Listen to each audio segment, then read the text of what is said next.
ఊళ్ళల్లా చాలా మంది ఆడోళ్ళు ఇంటి పట్టునే ఉంటారు. గిట్లనే ఏదన్నా కూలీనాలు దొరికితే పోతారు. ఏదో చిల్లర ఖర్చుల మందం అయితాయి.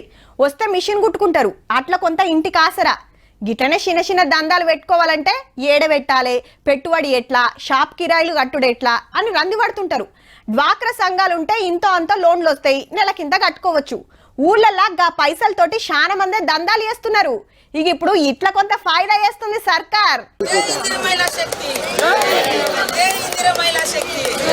రైట్, మంత్రి మేడం జెండా ఊపింది. ఉత్త బండ్లు కాదుల్లో మొబైల్ ఫిష్ క్యాంటీన్లు అంటే తువ్వ పొంట తిరుక్కుంటా చేపలతోటి చేసిన తీరు వంటలు అమ్మొచ్చు. అగో లోపటనే ఉంటారు ఉన్నది. బండి ఎట్లెట్లుంది లోపలికి పోయి చూసింది మంత్రి సీతక్క. ఇందిరా మహిళా శక్తి కింద 25 మంది డ్వాక్రా సంఘం అక్కలకు ఇయ్యాల గీ బండ్లు వంచిర్రు ప్రజాభవన్ లా. పొద్దుగాల ఈ ఐస్ బాక్స్ లో పెట్టి పచ్చి చేపలు, పొద్దుమొక్క చేపల ఫ్రై చేసి అమ్ముకోవచ్చు. ఒక కాడ నేను షెడ్ వేసుకొని ఆ షెడ్ కాడ చేపలు కొట్టి అమ్మేవాళ్ళం. ఇప్పుడు ఈ ఇంత అవకాశం వచ్చినందుకు నాకు చదువు రాదు కదా మేడం, మీరు చదువుకునే వాళ్ళకు చూపించదా? కాకపోతే చెల్లుల ఇవి కొట్టి చూస్తే అన్ని తెలుస్తుంది మేడం. ఎవరు పోయినా వచ్చి ఇప్పుడు చేపలు వేసుకున్న వాళ్ళు ఏమంటారు, ఫ్రై చేసి ఇస్తావా, కర్రీ చేసి ఇస్తావా? ఇది తెచ్చుకుంటే మాకు ఉపయోగంగా పడుతుంది, వాళ్ళకు మేము చేసి ఇవ్వాల్సి వస్తుంది కదా. బండి ఖర్చు 10 లక్షలు, సబ్సిడీ కింద 6 లక్షలు పోను 4 లక్షలే కట్టాలి. అది కూడా పొదుపు సంఘంలోనే మిత్తిలేని లోన్లు ఇస్తున్నారట. వంటలు ఎట్లా ఉండాలి, టేస్ట్ ఎట్లా ఉండాలి అనేది సలహాలు ఇచ్చింది సీతక్క.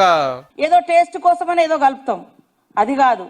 మీరు ఉల్లిపాయనే దంచేయండి, అల్లమే కలపండి, న్యాచురల్ గా తయారు చేయండి, టేస్ట్ గా ఉండేటట్టుగా చేయండి. వాళ్ళు కస్టమర్లుగా అయినరంటే ఎక్కడ పోయినా మీ షాప్ ఎక్కడుంది, మీ వెహికల్ ఎక్కడుందని వచ్చి అక్కడికే వస్తారు. ఫస్ట్ విడతలో ఇళ్ళకి వచ్చినాయి, రేపు ఇంకిన్ని వస్తారట.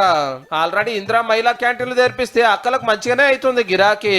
ఇప్పుడు మొబైల్ ఫిష్ బండ్లు మొత్తం 17 తీవ్ర దందాలు పెట్టాలని ఆలోచన చేస్తున్నారు. ఇవాళ రేపు ఖర్చులు పెరగబట్టే ఇంట్లో ఇద్దరు పని చేస్తేనే కదా ఇంతో అంతో వెళ్ళేది. ఇక బండ్లు ఎడబెడతారో అడ్డాలు చూసుకొని చేపల వంటలు సురువు చేయండి. ఇక కమ్మటి ఆసనకు కస్టమర్లు ఉరుక్కుంటూ రావాలి. All the best.